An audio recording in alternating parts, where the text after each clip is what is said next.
मैं technical analysis के साथ साथ मैं आपको साइकोलॉजी सिखाने वाला हूँ। टेक्निकल चीज के साथ अगर आप लोग साइकोलॉजी को मैच कर देते हो ना, जो एक्यूरेसी होती है वो 98% तक बढ़ी। जितने भी हमारे डीमेट अकाउंट होते हैं, ये हमारे केवल एक जरिया होता है एनएससी बीएससी में अपने ऑर्डर को बाय और सेल करने का।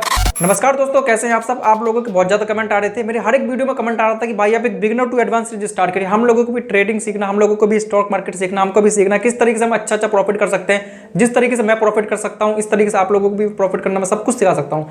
और जो भी मैं आपको बताने वाला हूँ ना, सब कुछ बेसिक लेवल से आपको बताऊंगा, बेसिक लेवल से आपको एडवांस लेवल तक लेके जाने वाला हूँ। जो एक प्रो ट्रेडर होता है ना, वो 1 मिनट में जो समझ जाता है यहाँ पे मार्केट ऊपर जाएगा या फिर नीचे जाने वाला है। ये जो मैं सीरीज स्टार्ट कर रहा हूँ ना, ये बिगिनर लेवल से एडवांस लेवल तक होने वाला है। जो स्टार्टिंग टाइम में एक बिगिनर बंदा होता है ना, जिसको ट्रेडिंग का एबीसीडी भी पता नहीं होता, तो अगर वो मेरी इस सीरीज को पूरा वॉच करता है, जो मेरी आगे भी सीरीज आने वाली है, अगर उसको पूरा देखेगा तो एक बिगिनर से वो प्रो लेवल तक पहुंच जाएगा। एक खास बात आपको बताना चाहता हूँ, ये जो मैं सीरीज स्टार्ट कर रहा हूँ ना, और अदर जो चैनल होते हैं ट्रेडिंग आपको जो सिखाते हैं वो लोग भी सिखाते हैं, बट वो टेक्निकल एनालिसिस सिखाते हैं। मैं टेक्निकल एनालिसिस के साथ साथ मैं आपको साइकोलॉजी सिखाने वाला हूँ। मार्केट में साइकोलॉजी इंपॉर्टेंट होता है। ये जो टेक्निकल चीज होती है इंपॉर्टेंट नहीं होती। टेक्निकल चीज अपनी जगह पर होती है, साइकोलॉजी अपनी एक जगह पर होती है। क्योंकि टेक्निकल चीज के साथ अगर आप लोग साइकोलॉजी को मैच कर देते हो ना, यहाँ पे आपको जो ट्रेड होता है ना, वो समथिंग उसकी जो एक्यूरेसी होती है वो 98% तक बढ़ जाती है। अगर आप किसी भी फील्ड में जाते हो तो आपको उसका अगर बेसिक पता है ना, तो आप लोग उस पर सर्वाइव कर जाओगे। अगर आप उस चीज का बेसिक ही नहीं जानते तो आप उस चीज में सर्वाइव नहीं कर सकते, आपको पता ही नहीं पड़ेगा कि क्या चल रहा है क्या नहीं चल रहा। तो बेसिक पता होना बहुत ज्यादा जरूरी है। मैं स्टॉक मार्केट के बारे में आपको सिखाने वाला हूँ। स्टॉक मार्केट का पूरा सिस्टम आपको पता होना जरूरी है कि स्टॉक मार्केट कहाँ से स्टार्ट होता है, कहाँ से एंड होता है, क्या यहाँ पे बाय सेल होता है, किस तरीके से होता है। तो आज हम इसी चीज के बारे में बात करने वाले हैं। तो अपने इस व्हाइट बोर्ड में मैं आपको अंडरस्टैंड करूंगा एकदम सिंपली वे में, और जो भी चीज मैं आपको बताऊं उसका आप लोग नोट जरूर बनाना। अगर आप नोट भी नहीं बनाते तो इस वीडियो को प्लीज 3 से 4 बार जरूर वॉच करना। अगर आप लोग बिगिनर लोग हो, जिन लोगों को पता है उनके लिए अच्छी बात है, जिन लोगों को नहीं पता है वो प्लीज वीडियो फुल वॉच करना। सो चलिए फिर स्टार्ट करते हैं। स्टॉक मार्केट का मेन जो ऑफिस होता है वो कहाँ पे होता है, उसका नाम क्या है, वो मतलब किस तरीके से वर्क करता है। स्टॉक मार्केट में आपने एक नाम बहुत ज्यादा सुना होगा, बीएसई। आपने नाम शायद सुना होगा, बीएसई, जिसे हम कहते हैं बॉम्बे स्टॉक एक्सचेंज। ठीक है, ये एक बीएसई होता है। एक होता है एनएसई, इसे हम कहते हैं बॉम्बे स्टॉक एक्सचेंज। ये होता है हमारा नेशनल स्टॉक एक्सचेंज। ये दोनों ही हमारे मेन ऑफिस होते हैं। अपने अगर इंडिया की बात करें ना, तो अपने इंडिया में सबसे पहले बीएसई आया था, बाद में हमारे एनएसई आया था। बीएसई है ना, इसकी जो स्थापना हुई थी वो हुई थी 1975 में। ठीक है, 1975 में बीएसई आया था और 1992 में ये हमारा एनएसई आया था।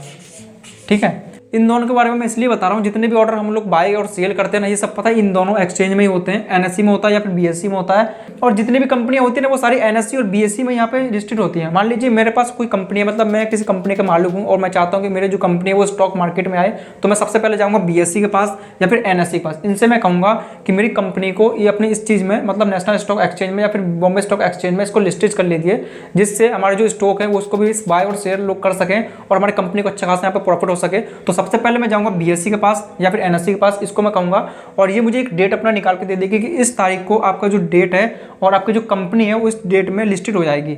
तो इस तरीके से हम बीएससी और एनएससी में अपनी कंपनी को लिस्टेड करा सकते हैं। और जितने भी हमारे शेयर होते हैं उन लोगों को इंट्राडे में या फिर डिलीवरी में लोग बाय और सेल करना स्टार्ट कर देंगे। इन दोनों एक्सचेंज में हम डायरेक्टली जाकर बाय और सेल तो कर नहीं सकते। इससे पहले यहाँ पे आते हैं angel one, Zerodha, up stock. इस तरीके से जो हमारे डीमेट अकाउंट होते हैं ना, ये सारे लिंक होते हैं इस एनएससी और बीएससी से।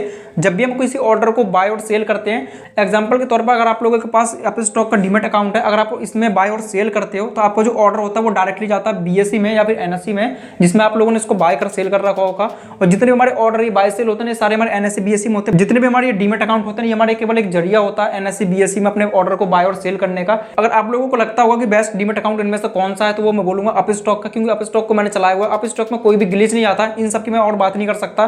ठीक है, इनमें थोड़ा बहुत ग्लिच हो सकता है, बट अप स्टॉक में मुझे कोई ग्लिच नहीं मिलता, क्योंकि इंट्राडे ट्रेडिंग करने के लिए सबसे बेस्ट मैं बोलूंगा अप स्टॉक। ठीक है, अगर आप लोगों को इसका डीमेट अकाउंट खोलना तो लिंक आपको डिस्क्रिप्शन बॉक्स में मिल जाएगा या फिर कमेंट बॉक्स में मैंने पिन कर रखा होगा, आप वहां से जाके इसको डीमेट अकाउंट को ओपन कर सकते हो, वो फ्री तरीके से। अप स्टॉक को मैं इसलिए प्रीफर करता हूं क्योंकि अप स्टॉक में कोई भी यहाँ पे ग्लिच नहीं आता। मैं आजमाई हुई बात है मेरी, और जो मेरा एक्सपीरियंस में उसकी बात कर रहा हूँ। अगर आपकी मर्जी फिर आपको जिसमें भी ओपन करना वो आप पे डिपेंड करता है। सो आज हमने केवल एक बेसिक पॉइंट को यहाँ पे कैप्चर किया कि एनएससी बीएससी किस तरीके से वर्क करता है। हम किसी भी ऑर्डर को जब हम बाय और सेल करते हैं, ये डायरेक्टली जो बाय ऑर्डर डालते हैं वो हमारा जाता है डीमेट अकाउंट में। डीमेट अकाउंट क्या करता है, हमारे जितने भी बाय ऑर्डर का जो सिग्नल होता है ना, वो देता है एनएससी बीएससी में।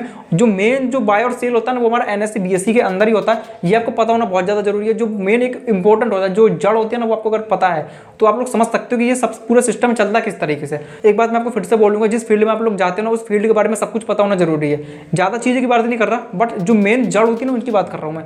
और ये फालतू चीज की बात नहीं कर रहा कि मैं आपको इंडिकेटर ये पता होना जरूरी है, ये पता होना जरूरी है। आप लोग ये सोचिए कि सिस्टम ही चल कैसे रहा है, सिस्टम को पता होना जरूरी है। फाइनली गाइस मिलते हैं सेकंड वाले पार्ट में, तब तक के लिए जय हिंद।